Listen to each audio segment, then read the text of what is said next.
J'ai ce fusil.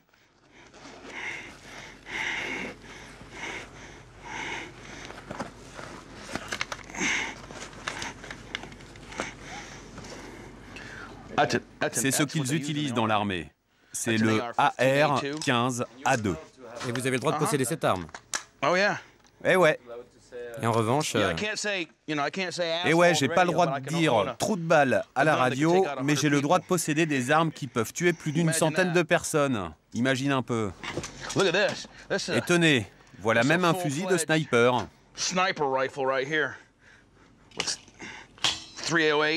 Avec son viseur. Et il y a même un trépied.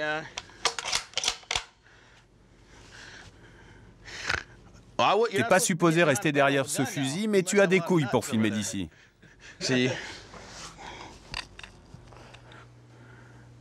Jeb Bush, le frère du président, le gouverneur de cet État, est venu dans mon émission de radio.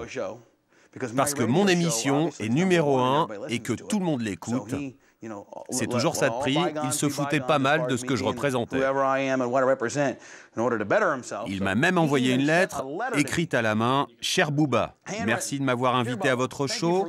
Je vous suis très reconnaissant d'avoir eu l'opportunité d'être à vos côtés sur votre antenne. » À entendre Bouba, la famille Bush tiendrait un double discours, en fonction des opportunités. La lettre dit même « Dis bonjour à ta maman, signé Jeb Bush, votez pour moi. » Mais son frère, c'est à lui que je dois la situation dans laquelle je suis aujourd'hui. Ils devraient confronter un peu leurs opinions, ils verraient que je suis un type bien. Bouba a longtemps voté républicain. Aujourd'hui, c'est fini. George Bush l'a déçu. Moi, je suis juste un bon gros beauf, bon garçon, tout comme notre président. Il n'est pas intelligent, ce n'est pas un dignitaire, il n'y connaît rien et c'est ça qui dirige notre pays. Et il essaye de se raccrocher à tous ces fanatiques religieux pour se faire réélire. Ce qu'il y a derrière toutes ces histoires, c'est qu'on est proche des élections et que ces gens de droite, ces républicains, ils veulent se faire du bien en disant « nous nettoyons les États-Unis », en interdisant des trucs salaces à la radio. En fait, ils avaient besoin d'un mec comme moi. Voilà l'histoire.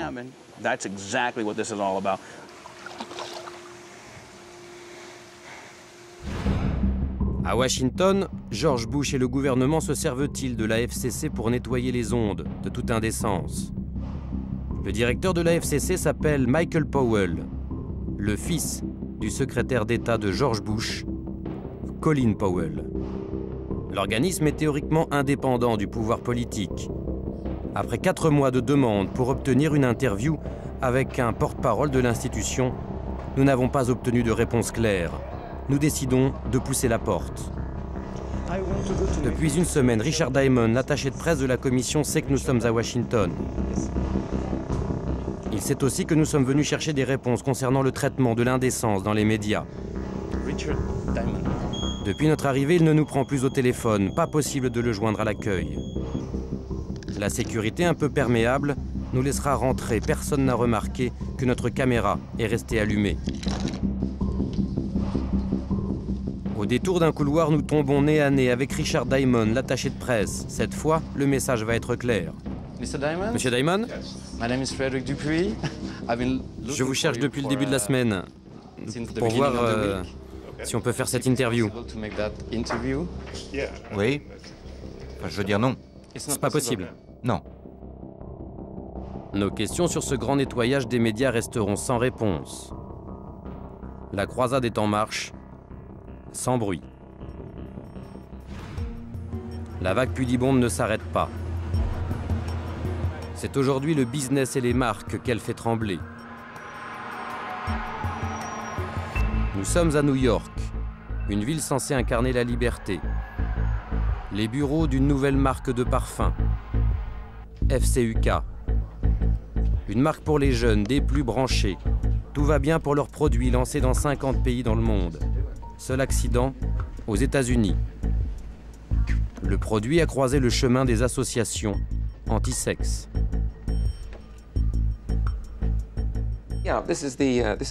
Ça, c'est le produit, FCUK pour lui, FCUK pour elle.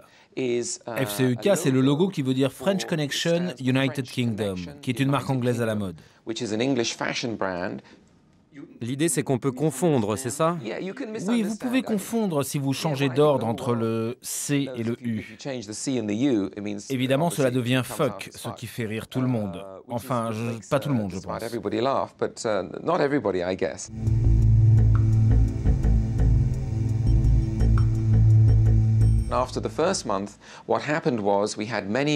Après le premier mois, ce qui s'est passé, c'est qu'on a eu beaucoup de plaintes des grands magasins, beaucoup de plaintes de groupes religieux, de parents, comme la coalition chrétienne par exemple, qui ont dit que malheureusement ils étaient contre ce produit.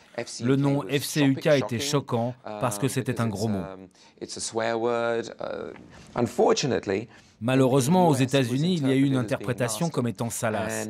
Et après toutes les pressions qu'on a eues de la part de ces groupes, on a décidé de retirer le produit. On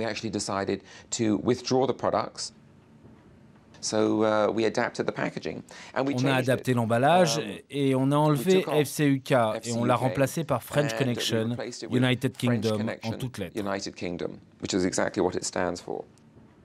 Mais c'est de la censure. Sur beaucoup d'aspects, je dirais que oui.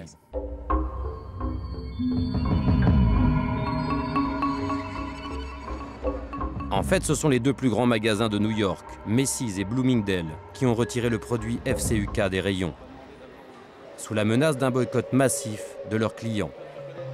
Nous avons demandé une interview aux responsables des deux magasins pour savoir pourquoi ils ont cédé à ces pressions. Sujet tabou, personne n'a voulu nous répondre. Ceux que cette marque choquait ont gagné aujourd'hui.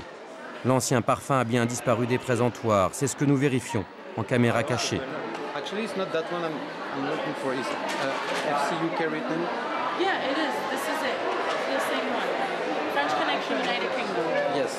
They changed the name on it.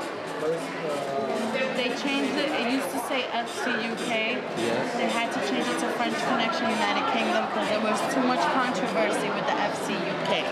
You mean that it was too indecent? Yes. Certain people had a problem. Des plaintes, des menaces explicites aussi. On a eu des coups de fil vraiment mauvais qui nous disaient que nous allions mourir et bouillir dans le sang. Eh oui. Des menaces qui ont porté leurs fruits. Fort de ces résultats, la vague puritaine agit maintenant au cœur des institutions et s'occupe de la vie privée des citoyens américains. Nous sommes dans le nord du Michigan, une des régions les plus aisées et conservatrices des États-Unis. Ici, le calme se confond souvent avec l'ennui. Le lycée, un des endroits les plus agités de la région. Comme on peut l'imaginer dans ces comédies américaines pour adolescents, dans les couloirs, quelques couples de teenagers se tiennent l'épaule, s'embrassent parfois. Nous sommes dans un cours expérimental aux États-Unis, une classe de seconde où l'on apprend les relations entre adolescents. On discute des rendez-vous amoureux et des relations saines. On parle des différents genres d'amour, en fonction des situations, comment vous pouvez savoir si vous êtes vraiment amoureux. On parle aussi sexualité, des maladies sexuellement transmissibles et de la contraception. Et aussi, comment reconnaître qu'une relation ne va pas être saine. On parle d'agression sexuelle et de viol, et c'est là qu'on leur parle de la loi sur le consentement. La loi sur le consentement, ou plutôt sur l'âge de consentement. La limite d'âge en dessous de laquelle il est illégal de faire l'amour. Une loi ancienne, mais que les magistrats appliquent de plus en plus sévèrement dans la région. C'est le sujet aujourd'hui de la séance vidéo, une cassette pédagogique un peu particulière, puisqu'elle n'a pas été élaborée par un professeur ou un psychologue, mais par le procureur local. 50 minutes de jeu de rôle pour apprendre à ses élèves qu'il y a un âge légal pour pouvoir faire l'amour aux États-Unis et qu'il varie selon les États. À Hawaï, c'est 14 ans, 15 en Virginie, 17 au Texas et 18 dans le Wisconsin. Dans le Michigan, l'âge de consentement est de 16 ans. Le film insiste sur ce que l'on risque si on viole cette loi. à l'aide d'un témoignage anonyme. La police est venue chez moi. Mes parents ont appelé un avocat et j'ai dû leur expliquer ce que j'avais fait. J'ai été informé que si j'étais reconnu coupable, je pouvais risquer un minimum de 3 ans de prison. Notre relation sexuelle était consentante, mais j'ai quand même été déclaré coupable. Je venais d'avoir 17 ans et la fille avait encore 15 ans. Avoir une relation sexuelle avec une personne en dessous de 16 ans est illégal. Le but du procureur, à l'écran, calmer les ardeurs sexuelles de ces adolescents, garçons comme filles, en leur montrant ce qu'ils risquent, même s'ils s'aiment. Comment cela peut influencer votre vie pour toujours.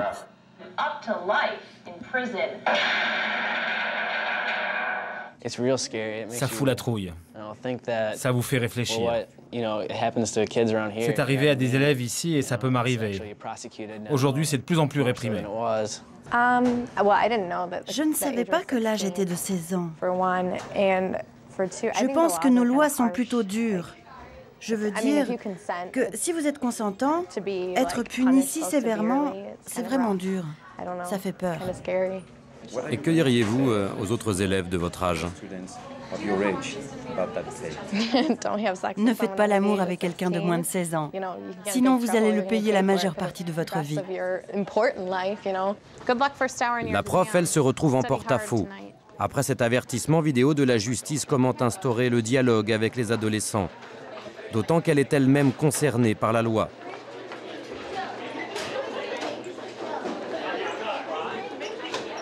Légalement, nous sommes supposés dénoncer les cas de relations sexuelles avant l'âge légal. Et qu'est-ce que vous en pensez? Cela rend votre boulot plus dur. Dans cette classe, il y a plein d'enfants qui vous font des confidences sur ce sujet. Donc cela casse un peu la relation de confiance. Et si vous rencontriez cette situation, que feriez-vous? Oh mon Dieu. Je dois respecter la loi. Je suis professeur dans une école publique et je dois respecter la loi. Je ne vais pas risquer mon job pour ça. Donc je ferai un rapport. Nous sommes allés voir l'auteur de la cassette. Le procureur David Gorsica. C'est lui qui fait appliquer la loi. C'est lui qui décide de poursuivre ou non ces affaires de relations sexuelles entre adolescents.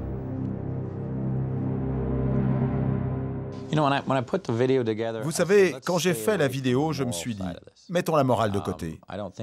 Je ne pense pas que je puisse prêcher la morale à des adolescents. Je crois que cet aspect, c'est plutôt le rôle des parents à la maison, de les éduquer avec les valeurs qu'ils estiment appropriées.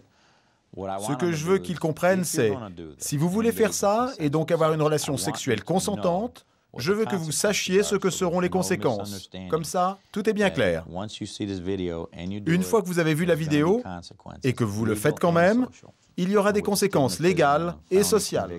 Vous serez pointé du doigt, poursuivi pour un crime. Vous devrez faire des tests pour les maladies. Parfois, votre nom sera dans le journal. Beaucoup d'embarras. L'embarras qui tourne au cauchemar.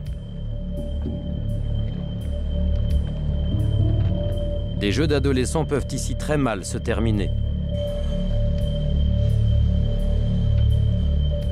C'est l'histoire de celui que nous appellerons Steve, qui nous parle sous couvert de l'anonymat. Steve a 21 ans. Il y a 3 ans, il a fait une rencontre amoureuse.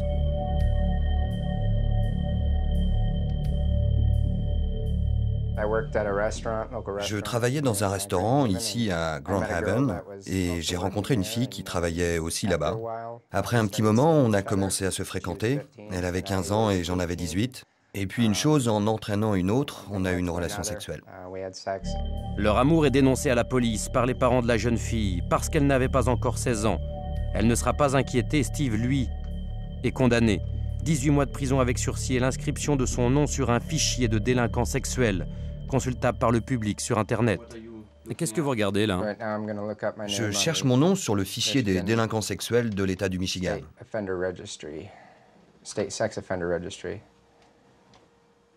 Vous pouvez trouver des violeurs, des pédophiles, sauf qu'ici, il n'est pas précisé qui a fait quoi. Et là, c'est moi. Et qu'est-ce qu'ils ont marqué?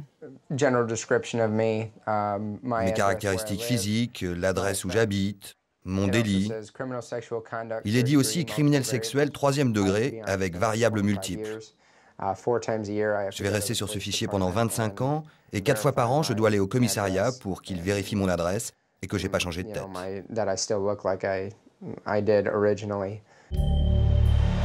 Fiché depuis 3 ans, Steve commence à se rendre compte de ce que cela implique pour sa vie.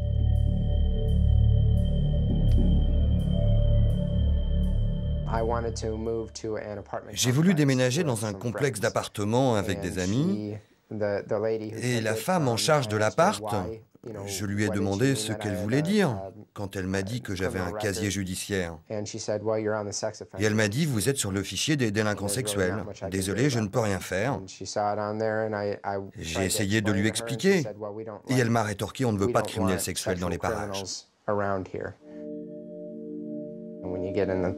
Quand vous êtes emporté par une passion, vous ne pensez pas aux conséquences légales qui en découlent.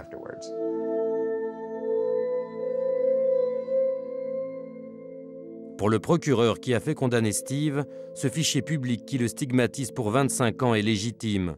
Un fichier, une réponse aux attentes d'une communauté locale conservatrice qui élit ses juges et ses procureurs. Ici, dans le comté d'Ottawa, je dirais qu'on est à 99% républicains et que tous ces républicains sont conservateurs. Ici, la communauté protestante est très importante. Et quand vous parlez de droit à la vie, vous savez, pas d'avortement, c'est la politique qui domine dans notre comté.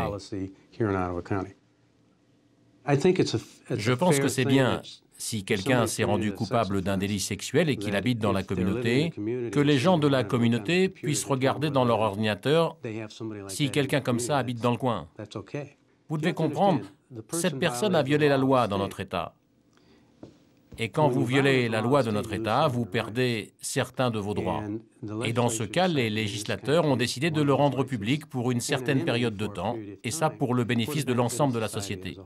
Et je pense que ce n'est pas une mauvaise idée. Le cas de Steve est loin d'être isolé. Ces femmes ont souhaité garder l'anonymat par peur des réactions de leurs voisins. Elles s'occupent d'une association qui se bat contre ce fichier.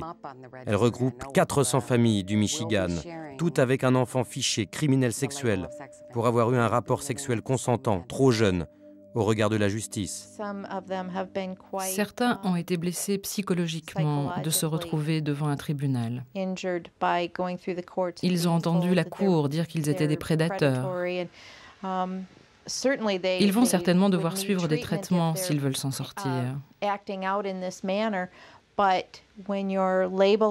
Ils sont étiquetés si jeunes, ils vont être traumatisés psychologiquement pour très très longtemps. Le suicide, c'est une crainte qui revient souvent chez les parents. Ils ont peur que leurs enfants commettent l'impensable.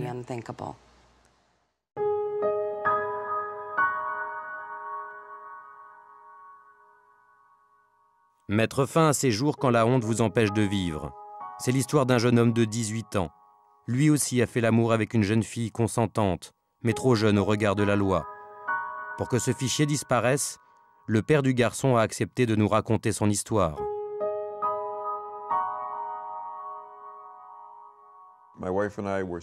Ma femme et moi étions assis au restaurant pour la Saint-Valentin, en train de dîner.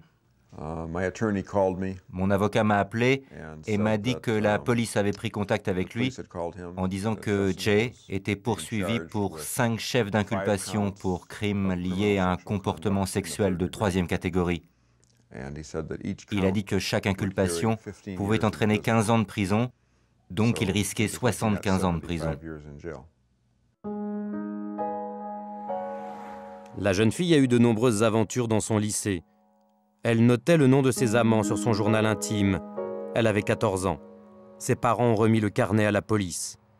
Les jeunes gens, dont son fils, ont tous été convoqués par le procureur. Je pense qu'il était très effrayé.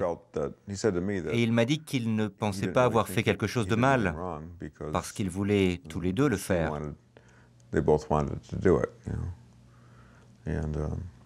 Je lui ai dit, la loi, c'est la loi. Donc il faut qu'on passe par là. Les parents de la fille ne voulaient même pas nous poursuivre. Mais quand c'est entre les mains de la justice comme ça, les parents ne peuvent plus faire grand-chose pour tout arrêter. Au final, 2 ans de prison avec sursis et pour lui aussi, son nom et son adresse placés sur le fichier des délinquants sexuels pendant 25 ans. En février de cette année, il a été placé sur ce fichier. Je savais que ça l'embêtait beaucoup. Il m'a dit qu'il allait être très bouleversé d'avoir à le dire un jour à ses enfants ou à sa femme parce qu'il doit pointer chaque trimestre. Cela peut même être un problème juste pour rencontrer une fille. Il y a de nombreuses conséquences qui peuvent en découler. Et lui, du coup, a commencé les drogues dures. Et c'est ce qui l'a tué.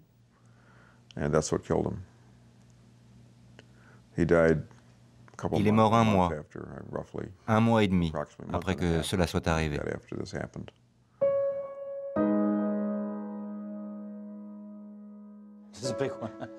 Nous sommes retournés voir David Gorsica, le procureur, l'auteur de la cassette vidéo sur cette loi.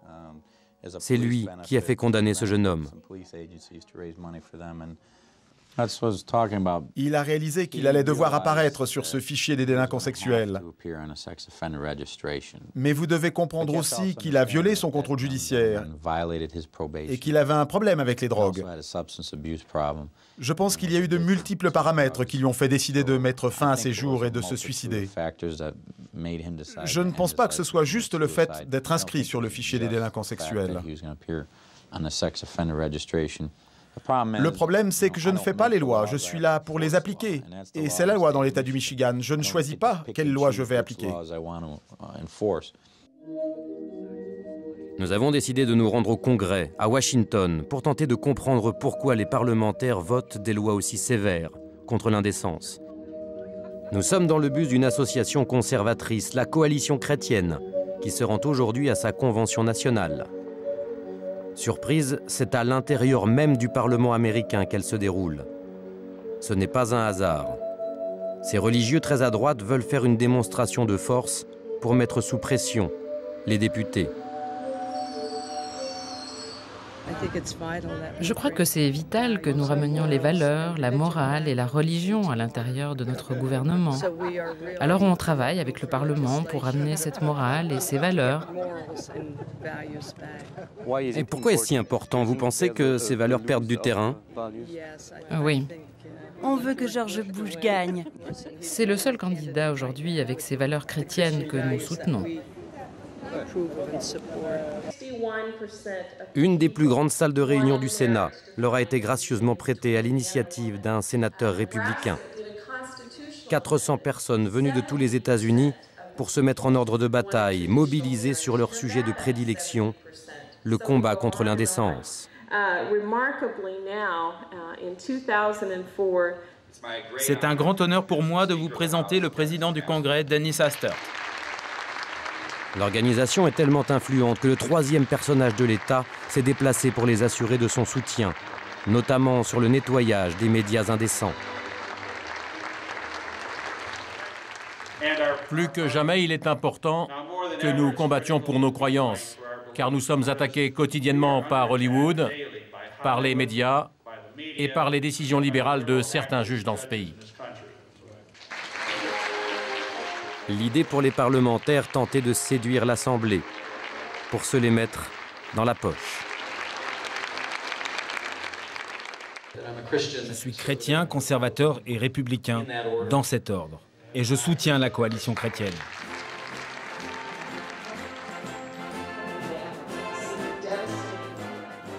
Toute la journée, sénateurs, députés, gouverneurs républicains vont défiler devant la coalition chrétienne.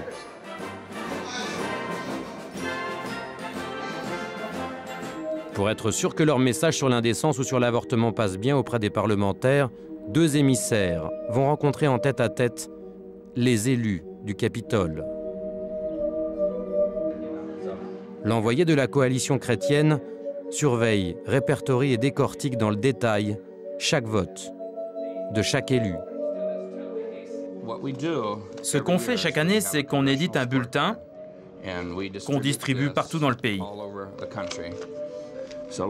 Alors, si on prend l'exemple du leader de la majorité républicaine, Tom Daley du Texas, on va le trouver sur le listing, il est là, et il n'y a que des plus. Ça veut dire qu'il a voté de la façon dont la coalition chrétienne voulait qu'il vote. Et ça sur plus de 12 lois. Donc il a eu un 20 sur 20. Et c'est une bonne note. C'est une très bonne note.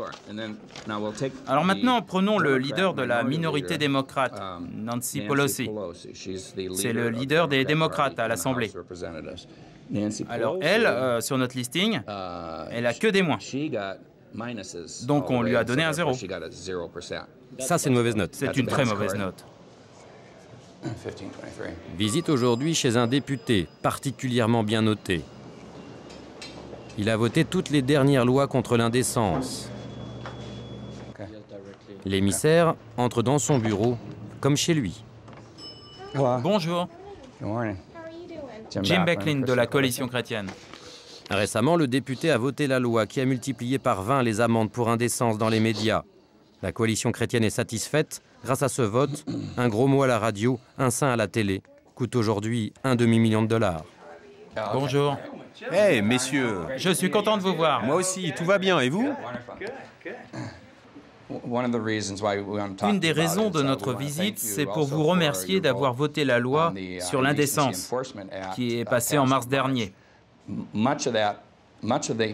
Beaucoup des lois qui nous intéressaient étaient liées avec le Super Bowl, l'incident avec Janet Jackson. Vous savez, beaucoup de gens regardaient la télévision en famille à ce moment-là.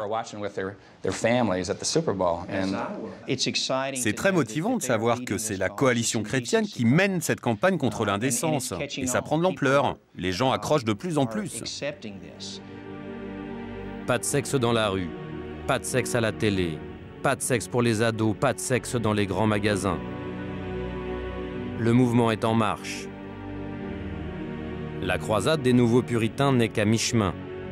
Ils savent qu'un homme peut leur permettre d'aller jusqu'au bout et faire basculer l'ensemble du pays.